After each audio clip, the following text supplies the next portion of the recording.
Hello အားလုံးပဲမင်္ဂလာပါ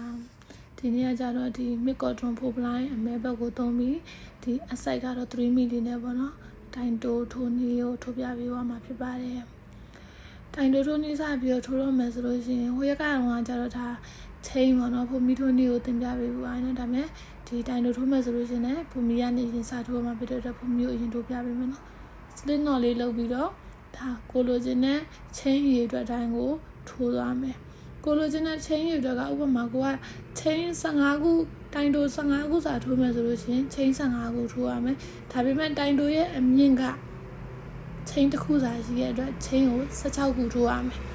ကိုကတိုင်တို15တိုင်ထိုးခြင်းနဲ့ဆိုလို့ရှိရင် chain ကို16တိုင်ထိုးရမယ်တိုင်တို20ထိုးခြင်းနဲ့ဆိုရင်21တိုင်ထိုးရမယ်21 chain ထိုးရမယ်ပေါ့နော်တိုင်တိုရဲ့အမြင့်က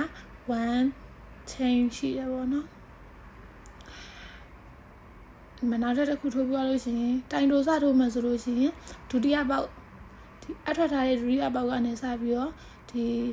ချီကိုကလော်မယ်ချီကိုချက်ယူလာပြီးလို့ရှိရင်ဒီအပေါ်မှာနှစ်ချောင်းရှိနှစ်ခုရှိတဲ့ဟာကိုတစ်ခါလေးဆွဲထုတ်မယ်နော်တိုင်တိုတစ်ခါလေးဆွဲထုတ်ကမှဒုတိယပေါက်ကိုဆွဲထုတ်ရှင်အဲ့အတိုင်းပဲချီကိုချိတ်လာပြီးလို့ရှိရင်အပေါ်မှာကျိုးနှစ်ချောင်းရှိတာကိုတစ်ခါလေးဆွဲထုတ်နော်တိုင်တိုကကြတော့ဒီလိုပုံစံမျိုးလေးထိုးပါမှာဒါမှန်မှန်လေးပေါ့နော်ထိမ့်ပြီးတော့ဒီတိုင်းပုံမှန်လေးထိုးပြီးတော့လေ့ကျင့်သွားမှာပေါ့နော်ဒီလွယ်လေးရဒီပုံမီအပေါက်ထဲကနေပြီးတော့ဒီအကိုသွင်းပြီးတော့ဒီအပွားချီကိုလမ်းယူပြီးတော့ဒီအပေါ်မှာနှစ်ခုရှိတာကိုတစ်ခါလေးဆွဲထုတ်တာနော်ဒါကိုတိုင်လို့ထိုးလေးလို့ခေါ်တယ်ပြေးလေးနဲ့မှန်မှန်လေးလေ့ကျင့်သွားလို့ရှိရင်ဒါမခက်ဘူးပေါ့နော်ပုံမှန်လေးထိုးလာတယ်เนาะဒီဘက်အစုံဆုံးရောက်လာတဲ့အချိန်ကျလို့ရှိရင်ဟိုဘယ်လိုပြန်လှည့်ပြီးတော့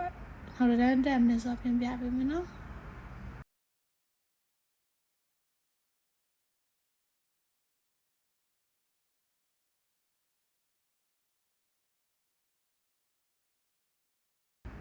ဒီလိုထိုးလာကြလို့နောက်ဆုံးအစုံထိရောက်လာလို့ရှိရင်ဒါချိန်စထိုးခဲ့တဲ့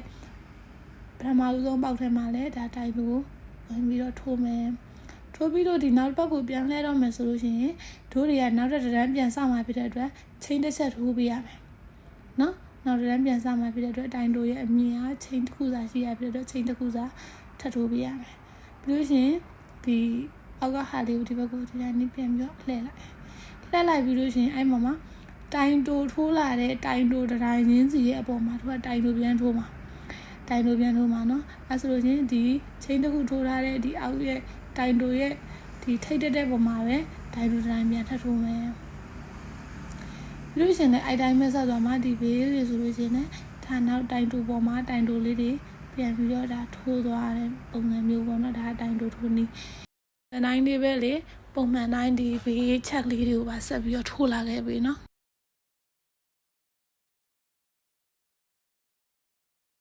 သူကလေမခတ်ဘူးเนาะဒီတူတူပဲဒီတိုင်တိုလေးတွေပဲကိုကထိုးမယ်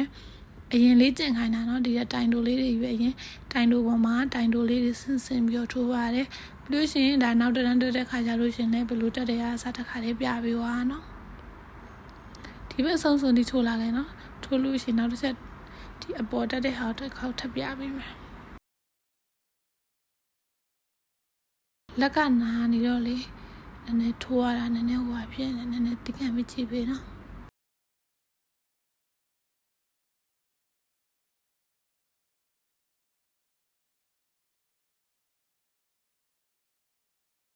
ဒီမှာထိုးလာเนาะဒီဘက်အစုံဆုံးကိုပြန်ရောက်လာပြီဆိုတဲ့အခါကျတော့မှတစ်ချက်ကြည့်နော်ဒီဘက်အစုံဆုံးတက်လာတဲ့အခါကျတော့ချင်းနဲ့ပထမဆုံးတိုင်တိုစထိုးထားတဲ့အပေါက်မှာပဲတိုင်တိုပြန်ထိုးမယ်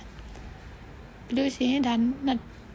တန်းပြီးသွားလို့နောက်တန်းနဲ့မယ်ဆိုရင်ချိန်တစ်ခါပြန်ထိုးမယ်နောက်ဘက်ကိုပြန်လှည့်မယ်ဒါဒီပုံစံတိုင်းလေးပဲဒါတိုင်တိုပေါ်မှာနောက်ထပ်တိုင်တိုတစ်ခါပြန်ထိုးမယ်လွယ်တယ်နော်မခက်ဘူးရဲ့ပုံမှန်လေးထိုးသွားလို့ရှိရင်ဒါရပြီနော်တကယ်လို့ထိုးနေရင်လေအစမပြေတာနားမလဲတာရှိလို့ရှိရင်လေလာပြီးတော့မေးလို့ရတယ်နော်ကျေးဇူးတင်ပါတယ်ရှင်